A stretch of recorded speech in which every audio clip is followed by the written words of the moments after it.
हरिसिंगा ओनसोलनि जोलुर अनसायगिरि रायजो राजाफोरनि थाखाय मोनसे गोजोनथाव खौरां। सोलिफु दाननि फैगौ 30 अक्ट' खालारनिफ्राय खुंफुंजानो थांगासिनो दं अल इन्डिया जोहोलाव बालिराम बर'नि मुंख्लं सनानि काप जोलुर बादायलायनाया।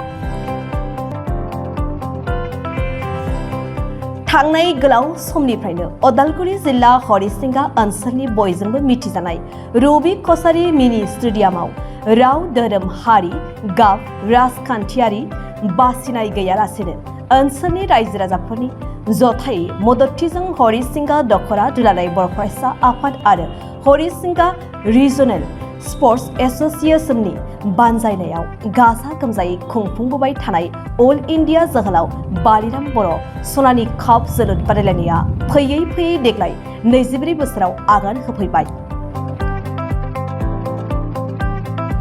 देग्लायनि बे खुंगा 24थि जोलुर बादायलायनायखौ मोनसे गाब गोनां हाबाफारिनि गेजेरजों गुबुन गुबुन जोलुर बादायारि हानजाफोरनि गेजेराव खुंफुंलांनो थाखाय दिनैनि सानाव मोनसे हाबाफारिनि गेजेरजों हरिसिंगा दख'रा एबसुनि मावखुलियाव फैगौ सोलिफु दाननि 30 अक्ट' खालारनिफ्राय खुंफुंनो थाखाय थिरांथा लानाय जायो।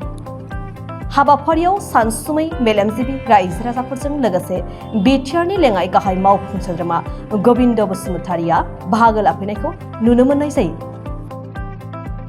सिगांनि बोसोरफ्राव जालांनाय बायदि एबारबो जोहोलाव बालिराम बर' गल्ड काप फुटबल टुर्नामेन्ट खुंनाय जागोन आरो बिनि थाखायनो परिचालना कमिटि दिनै सावरायलायनाय जादों। सावरायलायनानै मालानिफ्राय जागायगोन बेखौ जों थि खालामबाय जे जोंहा डेट फिक्स होनो गोबां बाथ्राखौ साननो गोनां जायो। जोंनि साखाथि फाखाथि जायगाफ्रावबो बेबायदि टुर्नामेन्ट खुङो, दा बेनिखायनो बिसोरखौ नायनानै तारिख मिलायलायनानै जों नैबे हरिसिंगायाव जानो गोनां जोहोलाव बालिराम बर' गल्ड काप टुर्नामेन्टखौ 30 सेप्तेम्बर मासनि 30 तारिखनिफ्राय जागायसिगोन होननानै थि खालामनाय जाबाय।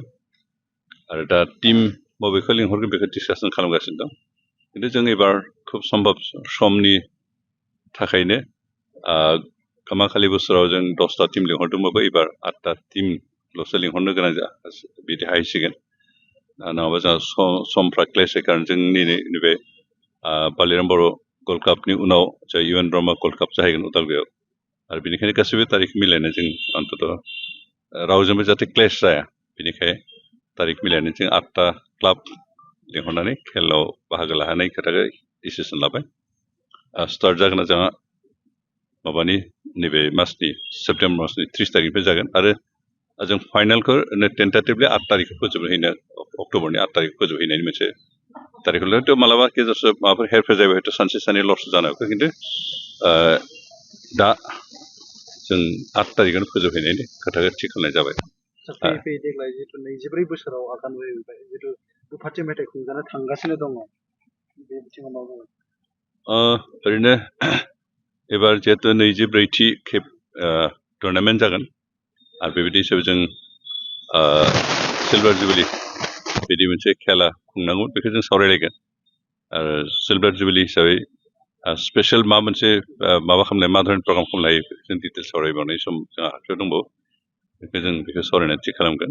जों आसा खालामदों अन्तत एबार सिलभार जुबिलि माबा जागोन हिसाबै ट्रफि जागोन हिसाबै जों सिगां बोसोर जालांनाय खेलफोरनिखौ एसे स्पेसियेल माबा मोनसे बेबायदि खालामनो नाजागोन आरो आसा खालामदों जोंनि कमिटिया बे बाथ्राखौ सानलायनानै एसे सिन्था खालामगोन आरो जों स्पेसियेल मोनसे स्पेसियेल टाइपनि सिगांनि बोसोरखौ एसे आलादा रोखोमनि बायदि खुंनायनि एसे लाहारफोरखौ जों साननानै जों फाइनाल डिसिसन मोनसे लायो। नोंथांनि मोनदांथियाव जिथु नैबेबायदि जि जोलुर बादायलायनाय खुंनाय हाबाफारि, बेनि गेजेरजों थारैनो जे नोंथांमोननि हालामाव नैबे जिथु बिटिआर हालाम नोंथांमोननि जिथु सरकार सोलिगासिनो दङ बेयाव थारैनो जौगानाय फैदों नामा स्पर्ट्स बिथिङाव? ओरैनो जों इउपिपिएलआव थांनाय 4 बोसोर जि बिटिआरनि सरकार हिसाबै दैदेनबाय आरो बे जों गामि गामि फुटबल खेला फाथिनायनि अनगायैबो जिहेतु जोंहा बेबायदिनो रिकगनाइज माखासे ट्रफि सोलिबाय थाखादों आरो बेफोरनि गेजेरजों जों जोंनि गेजेराव मोनसे गेलेनायनि परिबेख मोनसे लाबोनो हादों। जोंनि सेंग्रा सिख्लाफोरनि गेजेराव मोनसे गेलेनायनि ढौ मोनसे फैदों आरो बेखिनिखौ जों लाबोनो हादों। जों सरकार दानायनि सिगां जिहेतु बारहावाफ्रा जोबोद गाज्रिमोन जों गोबां जोंनि माबाफ्रा खेला दुलाखौ टटेलि बाहागो लानो हायि बायदि मोनसे परिबेकमोन आरो बेनिखायनो जोंनि सेंग्रा सिख्लाफ्रा गेलेनायनिफ्राय एसे गोजान थानानै दंमोन खिन्थु नैबे बोसोरबे जों मोनसे उदां बारहावा मोननायखाय आरो बे उदां बारहावायाव जों बिटिआर सरकारनिफ्राय जिखिनि हागौ थुलुंगा होबोनायनि हाबाफारि लानायखाय दानि सेंग्रा सिख्लाफ्रा फुटबलल' नङा गुबुन गुबुन खेलाफ्रावबो मोनसे गोसो गोथारै फ्रि माइन्डजों गेलेनायनि मोनसे परिबेक मोनदों आरो बेनि थाखायनो खेलायाव जोंनि सेंग्रा सिख्लाफ्रा जोबोद इन्टारेस्ट दिन्थिदों जों आसा खालामदों फैगौ समफ्राव बिदि मोनसे मोजां बारहावा होलांबाय थानायबा जोंनि ओनसोलनिफ्राय गेलेनाय बिथिङाव मोनसे परिबर्तन फैगोन आरो अन्तत' जोंनि बिटिआरनिफ्रायनो जों गासै रोखोमनि गेलेनायाव फुटबलानो जा भलिबलानो जा बेडमिन्टनानो जा लन टेनिसआनो जा एबा बक्सिंफ्रावनो जा रेसलिंफ्रावनो जा नेसनेल लेभेलनि बा इन्टारनेसनेल लेभेलनि गेलेग्रा जों दिहुननो हागोन आरो बिनि बारहावाखौ जों होनो नाजाबाय थादों